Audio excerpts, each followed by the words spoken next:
साथियों, सम्मानीय साथियों, एक छोटी सी भूमिका मैं बताऊं आपको कि राजकुमार सिद्धार्थ 7 वर्ष के बाद अपने गृह नगर कपिलवस्तु आए और सबसे मिले। सबसे मिलने के बाद जब वो वापस पुनः कपिलवस्तु से जाने लगे, राजा शुद्धोधन के मन में पुत्र मोह पैदा हो गया और उसके कारण उन्होंने अपने मंत्री और अपने राजपुरोहित को कहा कि तथागत बुद्ध को समझाएं और समझा करके उनको रोकने का प्रयास करें। तो राजपुरोहित और उनके मंत्री जहां तथागत बुद्ध ठहरे हुए थे वहां गए और उनको उन्होंने अपने तर्कों के हिसाब से समझाया। तथागत बुद्ध ने राजपुरोहित जी की पूरी बात सुनी और उनकी बात सुनकर के अब वो राजपुरोहित जी को उत्तर दे रहे हैं। आज का हमारा वाचन यहीं से है। जिनके पास डॉक्टर भदंत आनंद कौशल्यायन जी की अनुवाद पुस्तक है, उसका पेज नंबर है 136 और विषय है हमारा तथागत बुद्ध का उत्तर। जो लोग इंग्लिश एडिशन देख रहे हैं उनका पेज नंबर है 172 और टॉपिक है द बुद्धास आंसर। तो अब आप सबकी अनुमति है तो मैं आज का जो वाचन प्रारंभ करता हूं। नमो बुद्धाय, नमो धम्माय, नमो संघाय।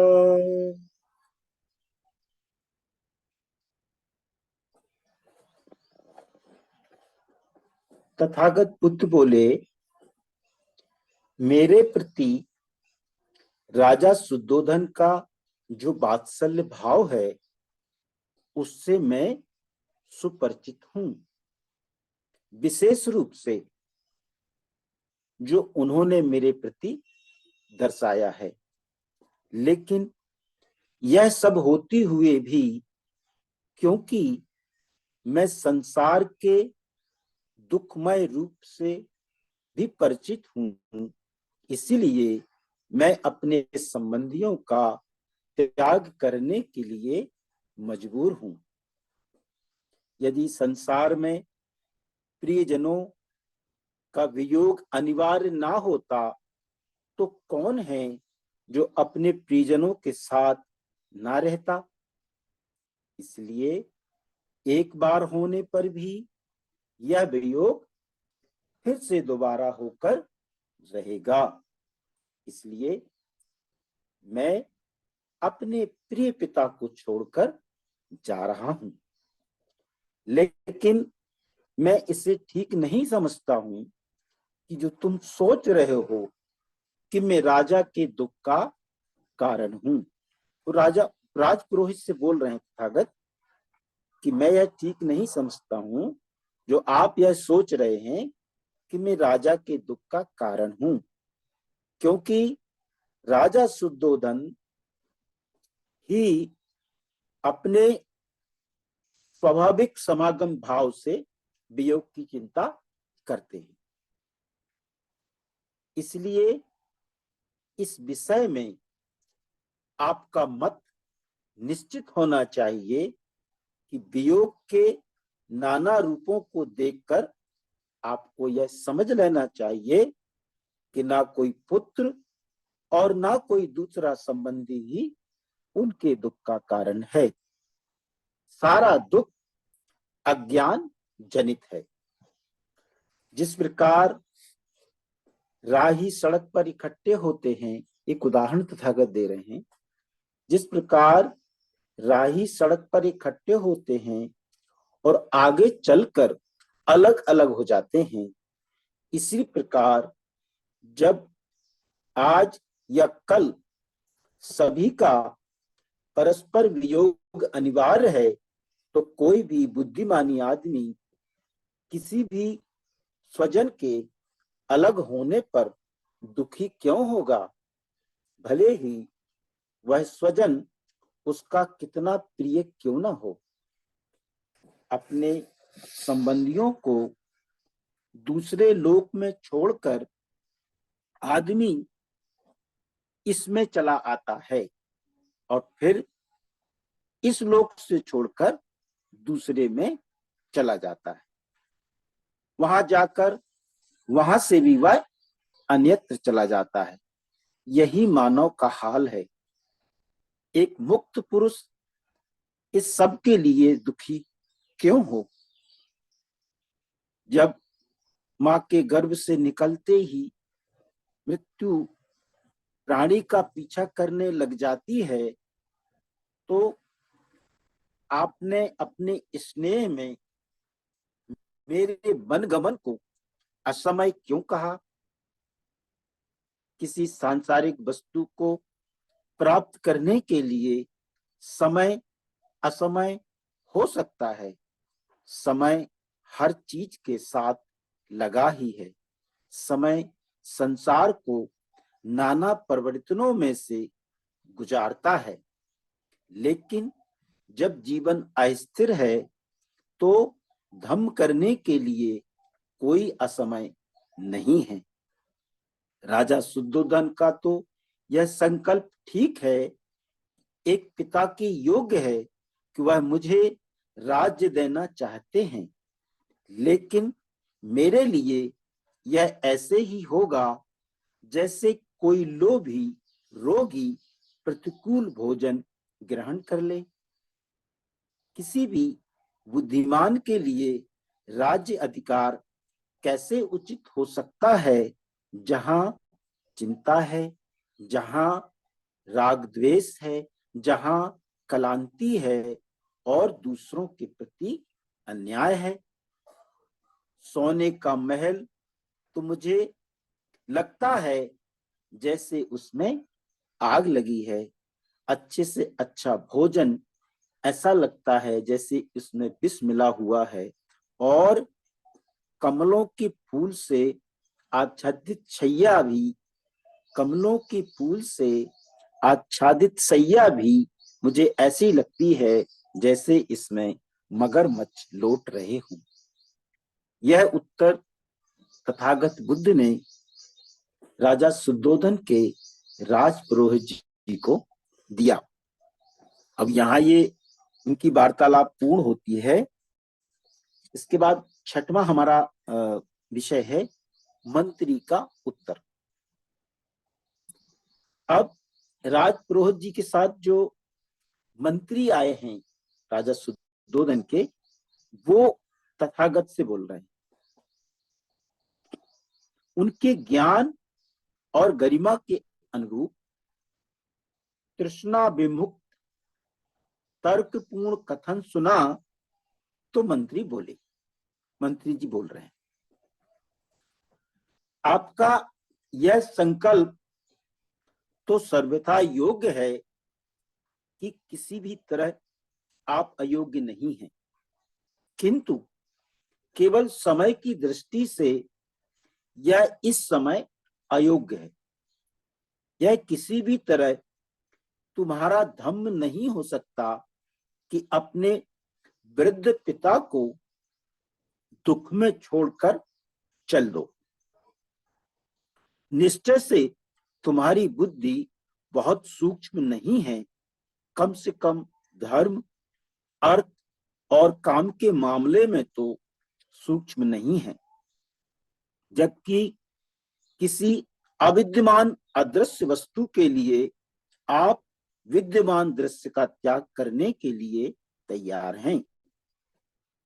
फिर कोई कहता है कि पुनर्जन्म है, कोई उतने ही विश्वास के साथ कहता है कि नहीं है। जब इस विषय में इतना संदेह है तो फिर यह भी उचित है कि वर्तमान भोगों को भोगा जाए। यदि कोई परलोक होगा तो हम परलोक में ही आनंद मनाएंगे, किंतु यदि कोई परलोक नहीं होगा तो फिर सारा संसार ही निश्चित रूप से अनायास मुक्त है।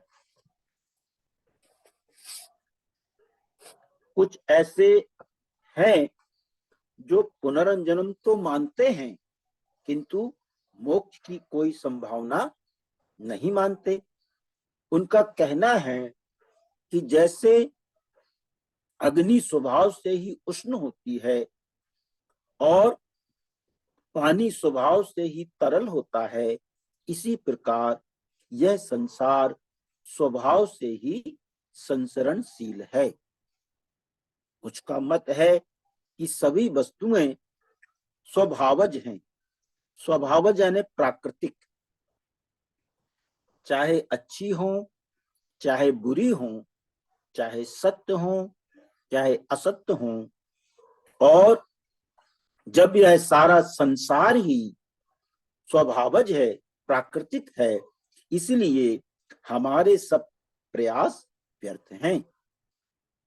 जब इंद्रियों की प्रक्रिया निश्चित है और बाह्य पदार्थों की अनुकूलता प्रतिकूलता भी, तो फिर जिसका वृद्धावस्था और कष्ट से अटूट संबंध है, उसे कौन कैसे पृथक कर सकता है? क्या यह सब प्राकृतिक ही नहीं है? पानी आग को बुझा देता है और आग पानी को भाप बनाकर उड़ा देती है। ये सभी तत्व जब इकट्ठे हो जाते हैं तो संसार का निर्माण करते हैं। गर्भ में ही हाथ, पांव, पेट, पीठ और सिर की रचना हो जाती है। बुद्धिमानों का कहना है कि यह सब प्राकृतिक ही है। कांटों के तीखेपन का कौन निर्माण करता है, अथवा पशुओं और पक्षियों के स्वभाव की ही कौन रचना करता है? यह सब प्राकृतिक है। कोई भी कार्य ऐसा नहीं जिसमें चेतना कारण हो, और तो फिर चेतना का अस्तित्व ही कैसे हो सकता है? कुछ का कहना है कि यह सृष्टि ईश्वर की रचना है। यदि ऐसा है तो फिर किसी चेतन आत्मा के प्रयत्नशील होने की आवश्यकता ही क्या है? जो सृष्टि को गति प्रदान करेगा वह उस गति को अवरुद्ध भी करेगा। कुछ कहते हैं कि प्राणी का जन्म और मरण दोनों आत्मा पर निर्भर करते हैं, किंतु उनका कहना है कि प्राणी का जन्म तो अनायास होता है, किंतु मोक्ष प्रयास सिद्ध है। आदमी संतान उत्पत्ति द्वारा पितृ ऋण से पूर्ण होता है, शास्त्र अध्ययन से ऋषि ऋण से पूर्ण होता है और यज्ञों के द्वारा देव ऋण से पूर्ण होता है। जो इन तीनों ऋणों से मुक्त है वही वास्तव में मुक्त है। इसलिए बुद्धिमानों का कहना है कि जो इस क्रम से मोक्ष के लिए प्रयास करते हैं उन्हें ही मोक्ष प्राप्त होता है। जो इस क्रम में प्रयास नहीं करते उन्हें व्यर्थ का आयास ही होता है। इसलिए हे सौम्य, यदि मोक्ष की ही चाह है तो शास्त्र क्रम से उसकी ओर अग्रसर हों। इस प्रकार आपको भी मोक्ष प्राप्त हो जाएगा और राजा शुद्धोधन को भी दुख से मोक्ष पा जाएगा। मंत्री जी तथागत बुद्ध को समझा रहे हैं। और जहां तक आपको वन से दोबारा घर वापस आने के बारे में आशंका है, तो इसका विचार करने की आवश्यकता नहीं है। पूर्व समय में भी लोग वन जाकर के वापस घर लौटे ही हैं। अम्बरीश लौटा है, द्रुमकेश लौटा है, राम लौटा है और बहुत भी लौटे हैं। यह बात मंत्री तथागत बुद्ध से कह रहे थे। तो यहाँ ये बात पूरी होती है और हमारा अगला जो विषय है, तथागत बुद्ध की दृढ़ता। अब तथागत बुद्ध अपनी दृढ़ता के साथ फिर से वार्तालाप कर रहे हैं। तब मंत्री के प्रिय और वफादारी से भरे वचन सुनकर उस मंत्री को, जो राजा की आंखों के समान थे, दृढ़ संकल्प से परिपूर्ण होकर तथागत बुद्ध ने उत्तर दिया, यथोचित, ना उकताने वाला और ना जल्दबाजी से युक्त। ऐसा उत्तर तथागत बुद्ध ने दिया। कुछ है या नहीं, इसमें मेरे लिए कोई दूसरा प्रमाण नहीं है। तपस्या और साधना द्वारा मैंने स्वयं सत्य को जान लिया है।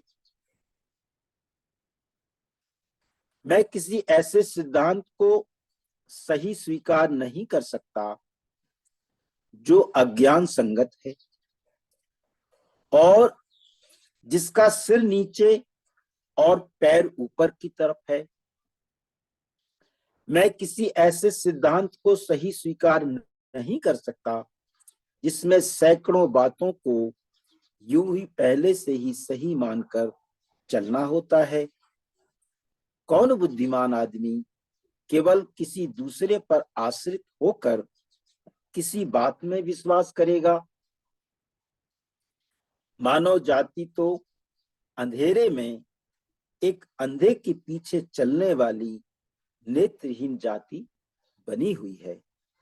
लेकिन यदि कोई सत्य और झूठ में विवेक ना कर सके, यदि कोई भलाई और बुराई के विषय में संदिग्ध हो, उसे भी अपना चित्त भलाई में ही लगाए रहना चाहिए।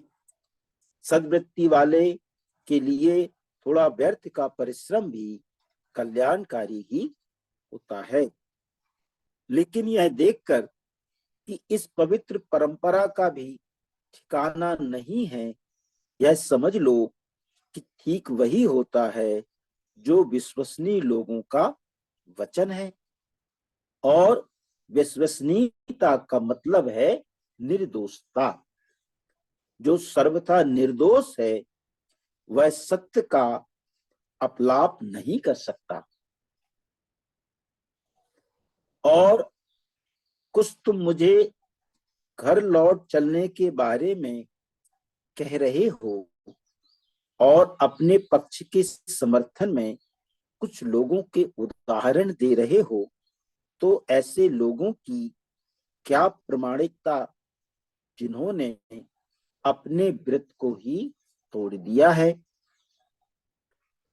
चाहे सूर्य पृथ्वी पर आ गिरे और चाहे हिमालय भी अपने स्थान से हट जाए, तो भी मैं किसी हालत में भी इंद्रिय विषय उन्मुख होकर घर नहीं लौट सकता। ये तथागत मंत्री जी को बोल रहे हैं। मैं जलती हुई आग में प्रविष्ट हो जाऊंगा, किंतु बिना मानवता कल्याण के उद्देश्य को पूरा किए घर नहीं लौट सकता। मैं इसको फिर से पढ़ देता हूं। तथागत बुद्ध का दृढ़ संकल्प, चाहे सूर्य पृथ्वी पर आ गिरे और चाहे हिमालय अपने स्थान से हट जाए तो भी मैं किसी हालत में भी इंद्रिय विषयों से उन्मुख होकर घर नहीं लौट सकता। मैं जलती हुई आग में प्रविष्ट हो जाऊंगा, किंतु बिना मानवता कल्याण के उद्देश्य को पूरा किए घर नहीं लौट सकता। इतना कहा और अपने दृढ़ निश्चय के कारण तथागत बुद्ध सर्वथा उपेक्षावान होकर उठकर चल दिए। तब आंखों में आंसू लिए मंत्री और पुरोहित निराश होकर कपिल वस्तु लौट आए। उन्होंने सिद्धार्थ का अडिग निश्चय सुन लिया था। राजपुत्र के प्रति हृदय में प्रेम होने के कारण और राजा के प्रति हृदय में भक्ति होने के कारण वे लौट आए, किंतु बार बार पीछे मुड़कर देखते थे। वे ना उन्हें ही देखते रह सकते थे, ना उन्हें आंखों से ओझल होने दे सकते थे, जो कि सूर्य की भांति अपने तेज से तेजस्वी थे। राजपुत्र को वापस लौटा लाने में असमर्थ सिद्ध हो मंत्री और पुरोहित लड़खड़ाते हुए कदमों से वापस लौटे। वे आपस में कह रहे थे कि हम उस राजा को चलकर अब क्या मुंह दिखाएंगे, जो अपने पुत्र का मुंह देखने के लिए ही तड़प रहा है। सम्मानित साथियों, प्रबुद्ध साथियों, यहाँ जो हमारा चौथा भाग था यह पूर्ण हो जाता है और हमारा जो पांचवा भाग है धम्म दीक्षा का पुनरारंभ। तथागत बुद्ध वहां से आ गए, उनके बहुत समझाने पर भी वो वहां नहीं रुके और अपना दृढ़ संकल्प लेकर के कि जब तक मैं समस्त मानव के कल्याण का उद्देश्य पूरा नहीं कर लूंगा तब तक मैं वापस नहीं लौटूंगा। और उनका पुनः धम्म दीक्षा का आरंभ शुरू हो गया। तो सबसे पहले इसमें लिखा हुआ है कि गंवार ब्राह्मणों की धम्म दीक्षा।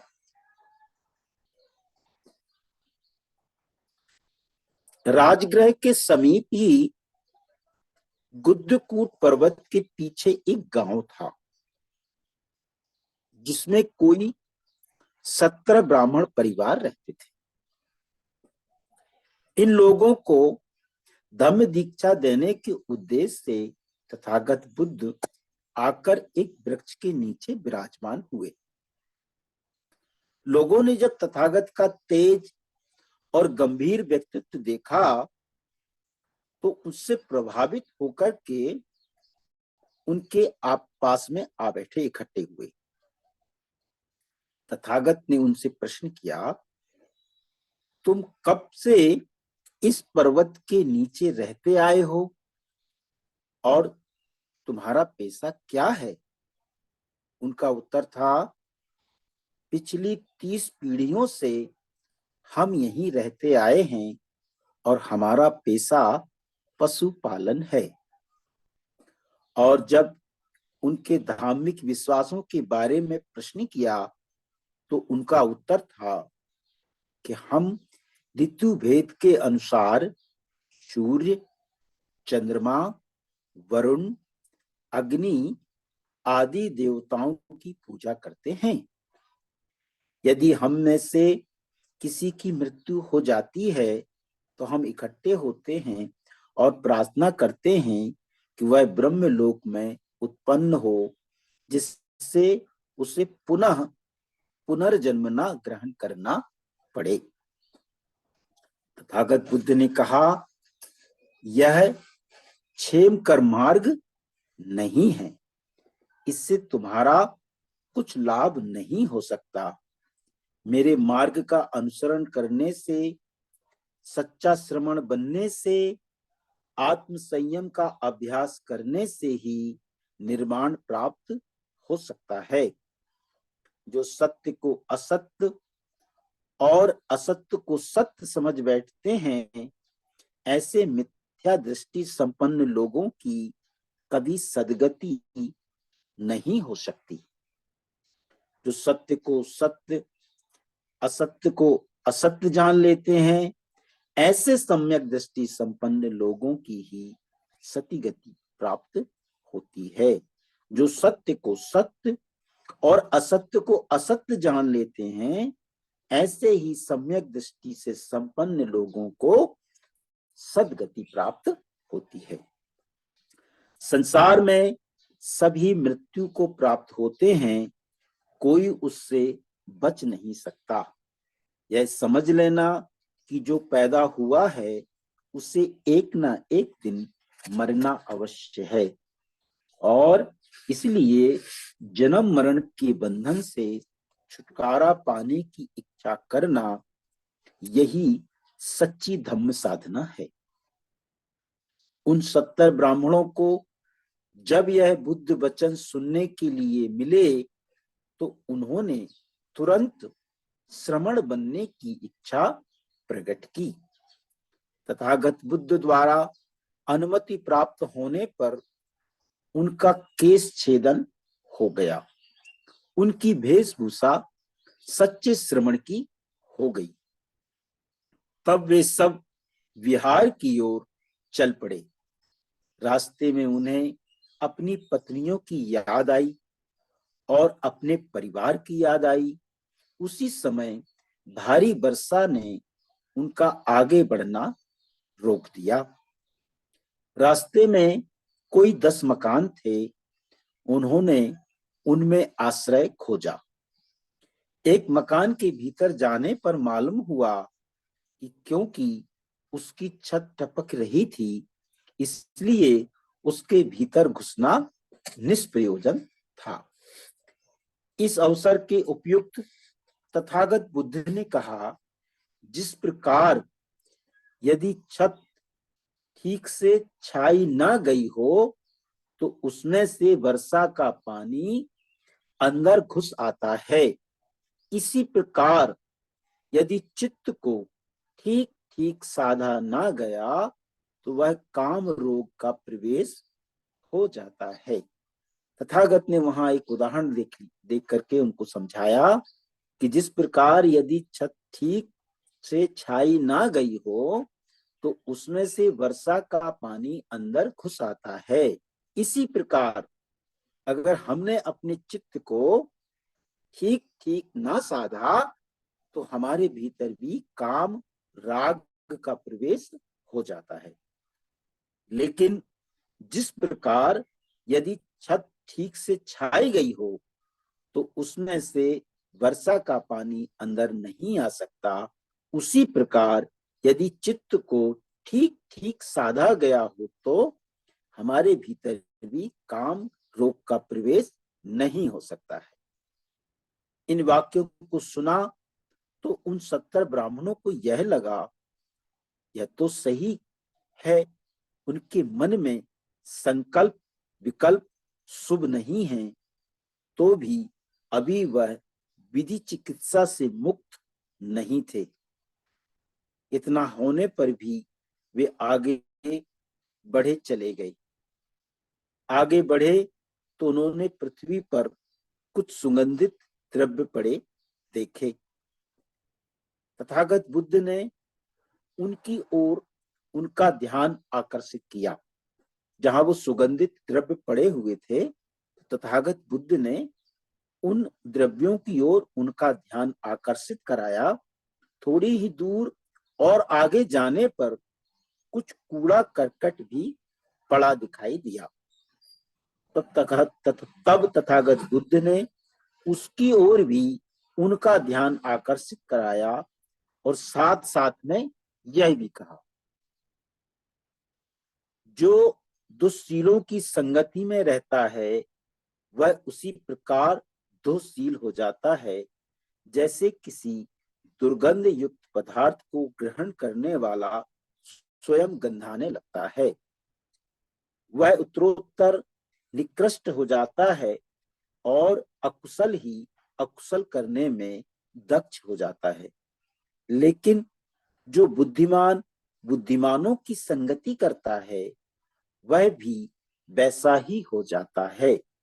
ठीक जैसे किसी सुगंधित पदार्थ को ग्रहण करने वाले शरीर से भी सुगंध आने लगती है। वह उत्तरोत्तर बुद्धिमान होता जाता है, शीलवान होता जाता है, गुणवान होता जाता है और संतोष को प्राप्त करता है। इन सब गाथाओं को सुनकर उन 70 ब्राह्मणों को निश्चय हो गया कि उनके मन में जो घर लौटकर काम भोग जीवन व्यतीत करने के ख्याल आने लगे थे वे कुछ उचित नहीं थे। ऐसे विचारों से सर्वथा मुक्त हो वे विहार आए और साधना कर अचिर काल में ही अरहत्व को प्राप्त हुए। ये जो तथागत ने अपने ज्ञान से, अपने तर्क से उन 70 लोगों को अरहत्व की ओर भेजा और वो अरहत्व को प्राप्त हुए। इसके बाद ये दूसरा इसी का विषय है, उत्तरवर्ती के ब्राह्मणों की धम्म दीक्षा। जिस समय तथागत पुत्र श्रावस्ती के जैतवन विहार में विहार कर रहे थे और देवताओं तथा मनुष्यों के कल्याणार्थ धर्मोपदेश दे रहे थे, ठीक उस समय श्रावस्ती के पूर्व उत्तरवती नाम नगर में 500 ब्राह्मण रहते थे। ये अब तथागत वहां पर आ गए हैं जहां 500 ब्राह्मण रहते हैं। उन सब ने इकट्ठे होकर एक गंगा तट निवासी निर्ग्रंथ तपस्वी के पास जाने का संकल्प किया, जो अपने शरीर पर धूल आदि लपेटकर ऋषि बना हुआ था। रास्ते में एक कांतार में पहुंचने पर उन्हें जोर की प्यास लगी। दूरी पर उन्हें एक पेड़ दिखाई दिया। उन्होंने सोचा कि वहां कुछ बस्ती जरूर होगी और पानी पीने मिलेगा, किंतु जब वे वहां पहुंचे तो वहां कोई बस्ती नहीं थी, केवल एक पेड़ ही था। ऐसी परिस्थिति में वे जोर जोर से रोने चिल्लाने लगी। तब तक उस वृक्ष पर से उन्हें अचानक वृक्ष देवता का स्वर सुनाई दिया। वृक्ष देवता ने पूछा, तुम क्यों रो रहे हो, चिल्ला रहे हो? लोगों ने कारण बताया तो वृक्ष देवता ने उन्हें यथेच्छ खाने पीने को दिया। आगे बढ़ने से पूर्व उन ब्राह्मणों ने उस वृक्ष देवता से पूछा कि उन्हें पूर्व जन्म में ऐसा क्या कर्म किया था कि वह वृक्ष देवता होकर पैदा हुए। उन्होंने उत्तर दिया कि जिस समय अनाथ पिंडक सुद्दत ने तथागत को जैतवनाराम का दान दिया था, उस समय वह सारी रात धम्म सुनता रहा था। लौटते समय उसने अपने पात्र में भिक्षुओं को पानी का दान किया था। दूसरे दिन प्रातःकाल घर लौटने पर उसकी स्त्री ने पूछा कि उससे क्या अपराध हो गया था कि वह सारी रात बाहर रहा। उसने कहा कि वह गुस्से में नहीं था, बल्कि वह सारी रात जैतवन में बुद्ध का उपदेश सुनता रहा। यह सुनकर स्त्री ने तथागत को दे हिसाब सुनाई। यह गौतम पागल है, यह केवल लोगों को ठगता है। उसके ऐसा बोलने पर भी वृक्ष देवता ने कहा, मैंने उसका विरोध नहीं किया। इसी कारण मरणांतर में प्रेत होकर पैदा हुआ और अपनी उस कायरता के ही परिणाम स्वरूप मेरा क्षेत्र इस पेड़ तक सीमित है। यज्ञ यज्ञादि सभी दिन रात दुख ही देने वाले हैं, चिंता के जनक हैं। चिंता से मुक्त होने के लिए और दुख का क्षय करने के लिए आदमी को बुद्ध धम्म ही स्वीकार करना चाहिए। और जो यह ऋषियों का सांसारिक धम्म है, उसे मुक्ति पानी चाहिए। ब्राह्मणों ने जब वृक्ष देवता की ये वचन सुने तो उन्होंने श्रावस्ती जाने का निश्चय किया। वह वहां पहुंचे और तथागत को अपने आने का उद्देश्य कहा, उनकी प्रार्थना सुनी। तब तथागत ने उनसे कहा, चाहे आदमी नग्न रहता हो, चाहे बड़ी बड़ी जटाएं बढ़ाकर रहता हो, चाहे कुछ पत्तों अथवा बलकल चीर से ही अपना शरीर ढकता हो, चाहे वह शरीर पर धूल ही रमाता हो और पत्थरों पर सोता हो, किंतु इन सब से वह तृष्णा से मुक्त नहीं हो सकता है।